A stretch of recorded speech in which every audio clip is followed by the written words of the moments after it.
Kali ini adalah kehamilan sekitar 6 minggu, di mana pasien ini dirujuk ke saya pada kondisi yang sangat-sangat awal dikarenakan kecurigaan hamil di luar posisi rahim yang normal. Jadi dokter yang merujuk mengkhawatirkan kalau hamil ini ada di luar rahim karena posisinya kok terlihat sangat tidak normal, jadi seperti terlalu ke samping,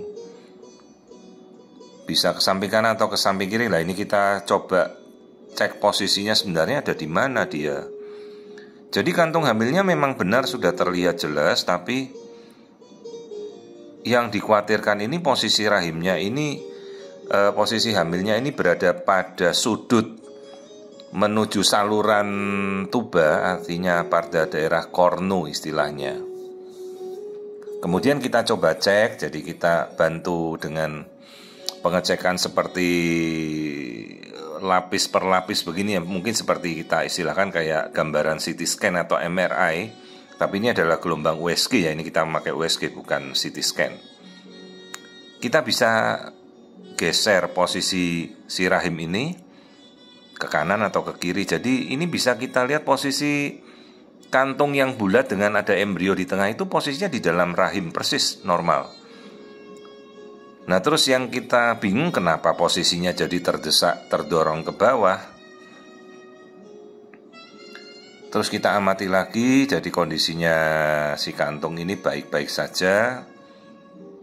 Rupanya di bagian atas ada bagian yang seperti hitam itu adalah bagian perdarahan awal. Jadi saat kita tanya ternyata si ibunya ada perdarahan di awal-awal hamil sampai sekarang belum berhenti. Nah kemudian kita lihat itu bagian yang persis di atas kantung hitam itu ada seperti gambaran hitam gepeng. Nah itu adalah perdarahan yang masih aktif.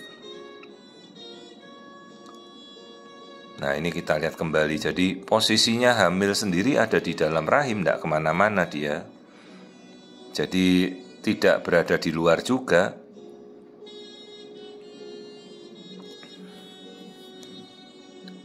Nah ini kantungnya yang sebelah kanan itu terlihat itu hamil normal. Jadi ini kira-kira baru jalan 6-7 minggu. Dikhawatirkan katanya kemungkinan hamil di luar kandungan. Tapi setelah kita lihat ternyata hamilnya normal kok di dalam. Nah yuk kita amati sekali lagi. Nah ini ternyata di atasnya kantung hamil normal itu ada perdarahan. Jadi gumpalan darah itu yang mendorong kantung hamil ini seolah-olah lebih ke arah samping. Nah ini hematom, istilah hematom subkorionik di atasnya kantung kehamilan. Ini kalau hematomnya bertambah besar malah kantung hamil yang normal bisa ditendang keluar jadi gugur. Jadi ya istirahatlah si ibunya, bed rest, kita berikan obat penguat atau obat anti perdarahan. Ya dia harus istirahat benar, jangan kerjaannya diturutin terus, ya harus istirahat ya. Kantong hamilnya normal, nah, hematomnya sekitar 3 cm itu panjangnya. Nah kemudian kita lihat mulut rahimnya bagus, tertutup rapat, tidak ada pembukaan, tidak ada perdarahan yang keluar aktif. Hanya flek-flek saja yang keluar, flek coklat. Itu mulut rahimnya tertutup 3,5 cm panjang sekali, normal. Kemudian kita lihat elastograf, ini mulut rahimnya masih sangat kuat. Tidak ada pemendekan, tidak ada softening, semuanya masih keras, alot. Jadi harusnya tidak ada tanda-tanda untuk menuju ke ancaman keguguran, bisa kita singkirkan. Jadi kemungkinan bisa saja dia ada kontraksi yang membuat perdarahan di dalam rahimnya di sebelah kantong ini. Makanya hamilnya ini terlihat terdesak ke bawah. Jadi ya istirahatlah supaya perdarahannya ini bisa mengendap lalu teresorpsi diserap oleh tubuh.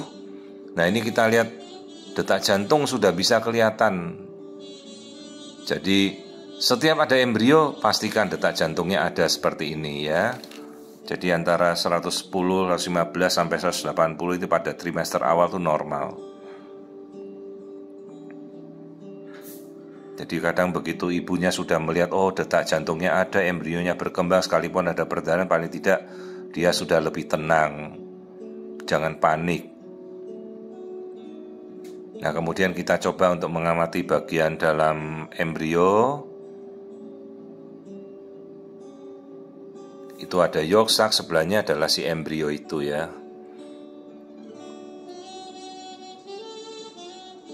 Kadang belum terlalu jelas ya. Kita coba ulang lagi pengambilan berikutnya.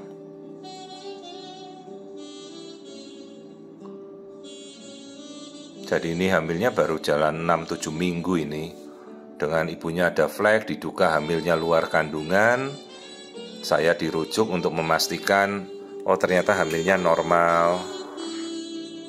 Dengan hematom di sisi atas kantung kehamilan, anjurannya ya istirahat saja.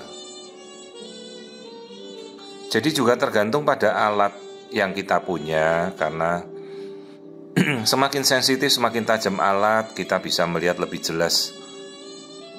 Jadi bisa mendiagnosa kondisinya dengan lebih tajam ya. Nah ini si embrio dengan janinnya, kantung hamilnya semuanya normal.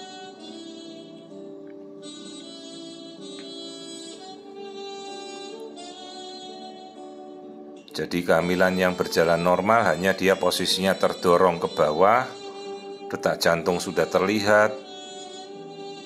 Nah itu sudah terlihat detak jantungnya.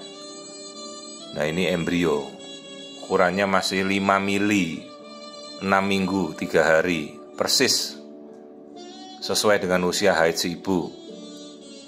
Tuh detak jantungnya sudah kita bisa eksplor jelas sekali.